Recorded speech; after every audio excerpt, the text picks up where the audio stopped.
Le vignoble de la vallée du Rhône. C'est une grande région viticole. Le Rhône, fleuve roi, charriant cailloux et histoire, est l'élément fédérateur de ces terres de contraste. De Vienne à Avignon, jusqu'aux confins du Luberon, sur les deux rives du fleuve, une multiplicité de chemins offre un univers très changeant. Il faut parler quand même du 45e parallèle, qui est la moitié entre la latitude nord et la latitude sud dans cette région et qui va nous donner un climat qui est tempéré et qui va être réellement favorable à la culture de la vigne. D'une superficie d'environ 74 000 hectares, la vallée du Rhône produit majoritairement des vins rouges, la plus ancienne appellation étant Tavel. Quelques rares blancs, bien sûr, et surtout des vins doux naturels et quelques effervescents. On va commencer par la partie qui se trouve au nord. Cette partie porte le nom de septentrionale. Ici, elle s'étend donc de Vienne à Valence et la vigne est vraiment plantée sur des coteaux très pentus et sur des terrasses granitiques très étroites. Elle doit souvent se contenter de très peu de place. Et bien, ça va obliger un travail manuel pour certaines parcelles. Cette région héberge des crus réputés, qui sont aussi ce qu'on appelle les appellations dites communales. On retrouvera notamment l'appellation dite Côte-Rôtie. On retrouvera aussi l'appellation Condrieu, l'appellation Château-Grillé, l'appellation Saint-Joseph, l'Hermitage, mythique cru de la vallée Rhône septentrionale, l'appellation Gros-Hermitage et l'appellation Cornas et Saint-Péret.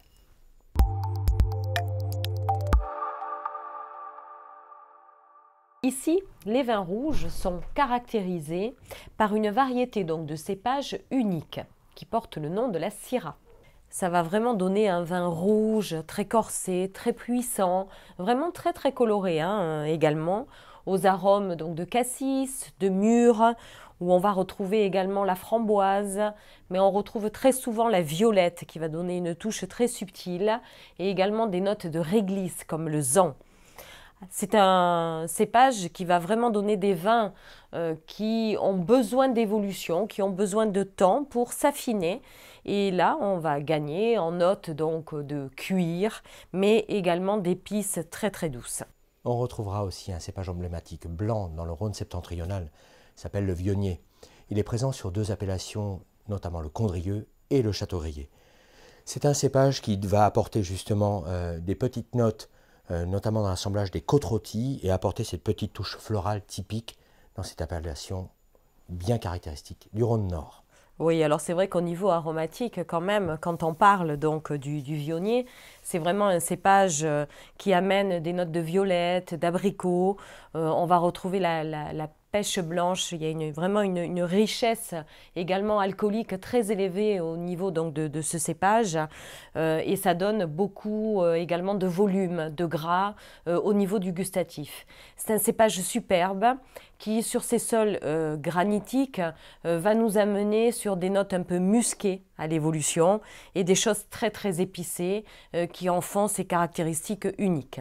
Alors c'est vrai qu'après, en cépage blanc, on va retrouver également un joli duo que l'on appelle la Roussanne et la Marsanne. La Roussanne, c'est tout à fait un cépage emblématique dans les vins de la vallée du Rhône. Il donne des vins blancs, notes de chèvrefeuille, d'aubépine, beaucoup de finesse. À contrario, la Marsanne donnera des notes de noisettes, de fleurs et surtout beaucoup de puissance aromatique. On va aborder la partie accord des mets et des vins. Avec les vins blancs, on peut conseiller des sushis, mais également du foie gras. Par exemple, un plat type rôti de porc confit au citron et au romarin. De la blanquette d'agneau au curry, par exemple, la rigotte de Condrieu et le picodon de la Drôme, qui sont vraiment des fromages, on va dire, typiques de la région.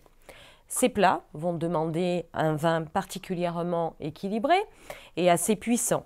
Le brochet, le foie gras, le porc, l'agneau ont quand même pas mal de tempérament. Ici, je pourrais proposer un Gros-Hermitage blanc issu de Marsanne et de Roussanne qui va offrir un beau potentiel et des arômes vraiment de fleurs et un côté puissant. Pour les vins rouges, le bonheur des viandes et des gibiers. Un gigot d'agneau de 7 heures, des jarrets de veau au miel au romarin, des daubes de bœuf au vin du Rhône. Les plats d'ailleurs, bien sûr, peuvent être présents avec ce type de vin.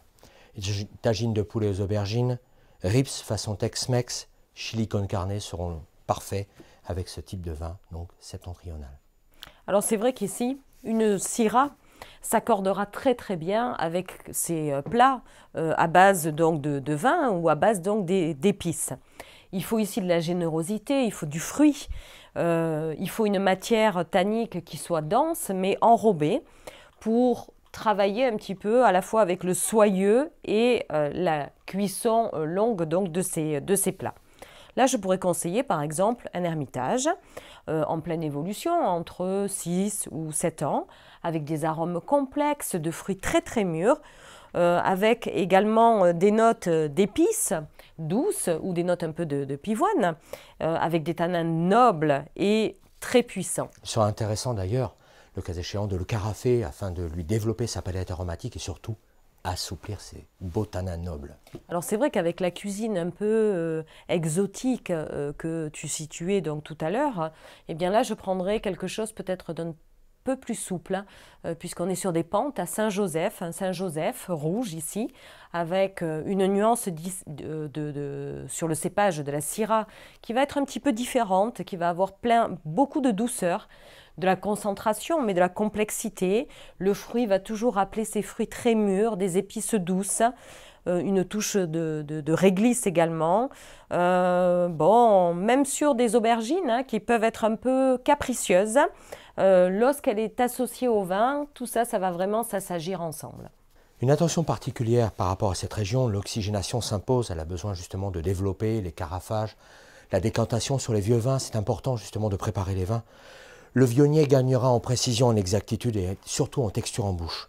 La Syrah, toujours un peu austère dans la jeunesse, permettra de s'assagir et de devenir aimable au carafage.